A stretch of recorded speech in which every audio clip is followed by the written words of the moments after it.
अस्सलाम वालेकुम दोस्तों, आज से तकरीबन 20-25 साल पहले वालिदैन जब अपने बच्चों को पढ़ाते थे तो इनका एक टारगेट ये होता था कि हमारे बच्चे पढ़ के गवर्नमेंट जॉब में चले जाएं। गवर्नमेंट में जॉब में चले जाएंगे तो एक परमानेंट सैलरी रहेगी उनकी, उसके बाद फिर एक सर्टेन एज के बाद उन्हें पेंशन मिल जाएगी और पूरी लाइफ एक बहुत स्टोर हो जाएगी। जब रिटायरमेंट होंगे, रिटायरमेंट के बाद फंड्स मिलेंगे, उनको कहीं किसी काम में लगा देंगे, घर बना लेंगे, बच्चों की शादियां कर लेंगे और एक पेंशन पे गुजारा करते रहेंगे। लेकिन वक्त तब्दील होता रहा, इकोनॉमीज तब्दील होती रही, आबादी बढ़ती रही, तो इस सारी चेंजेस में जो एक पॉइंट हिट हुआ है वो हिट हुआ है गवर्नमेंट में जॉब करने वाले लोगों के लिए। कि वो लोग जिन्होंने आज से 20-25 साल पहले गवर्नमेंट जॉब स्टार्ट की थी और अब वो रिटायरमेंट के करीब जा रहे हैं या थोड़े से साल उनके रहते हैं और जब वो कैलकुलेशन कर रहे हैं कि रिटायरमेंट के बाद हमें कितने फंड्स मिलेंगे और हमें कितनी पेंशन मिलेगी, तो न्यूज़ आना शुरू हो गई हैं कि गवर्नमेंट उनकी पेंशन कम करने जा रही है, उनके जो रिटायरमेंट फंड्स हैं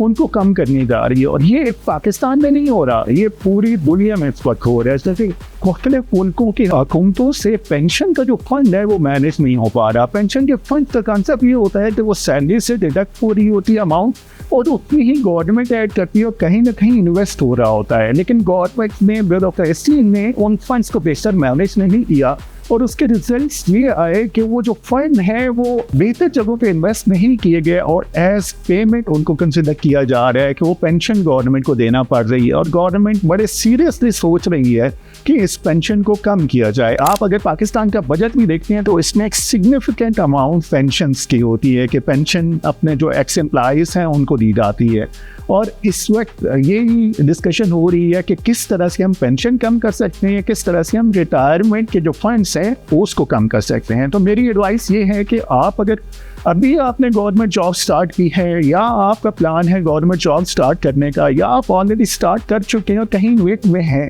तो थोड़ी थोड़ी अमाउंट कहीं और इन्वेस्ट करते रहे। चाहे वो बिल्कुल छोटी सी अमाउंट हो, 5,000 की अमाउंट हो, 10,000 की अमाउंट हो, लेकिन इंडिपेंडेंटली अपनी सैलरी से उसको कहीं पे पार कर दें, किसी अच्छे इन्वेस्टमेंट प्लान में पार कर दें। क्योंकि जब आप रिटायर होंगे तो आप उस पर डिपेंड नहीं करेंगे कि गवर्नमेंट आपके रिटायरमेंट फंड कितने देगी या कितनी पेंशन बनेगी, क्योंकि इस साइड पे पहले आपने छोटी छोटी सी कंसिस्टेंट मुस्तकिल मिजाजी से ऐसी इन्वेस्टमेंट की होगी जो एट एंड बहुत बड़ी इन्वेस्टमेंट बन चुकी होगी और उससे ना सिर्फ एक वो बहुत बड़ा फंड बन चुका होगा बल्कि वहाँ से आपको इनकम आना शुरू हो जाएगी और वो इनकम आपकी जो स्ट्रेस है उसको कम करेगी। मसलन ऐसे लोग जो इस वक्त रिटायरमेंट के करीब हैं और जब उन्होंने गवर्नमेंट जॉब स्टार्ट की थी इस टारगेट के साथ और उनकी फैमिली ने भी ज़हन में ये रखा था कि हमारे जो हस्बैंड हैं, हमारे फैमिली मेम्बर हैं, वो जब रिटायर होंगे तो इतने पैसे मिलेंगे। लेकिन जब आप रिटायरमेंट के करीब जा रहे हैं तो गवर्नमेंट कह रही है नहीं, हम तो रिटायरमेंट का प्लान ये बना रहे हैं, हम आपको पेंशन नहीं दे सकते। तो कितनी स्ट्रेस में है आप हैं, आपकी फैमिली है।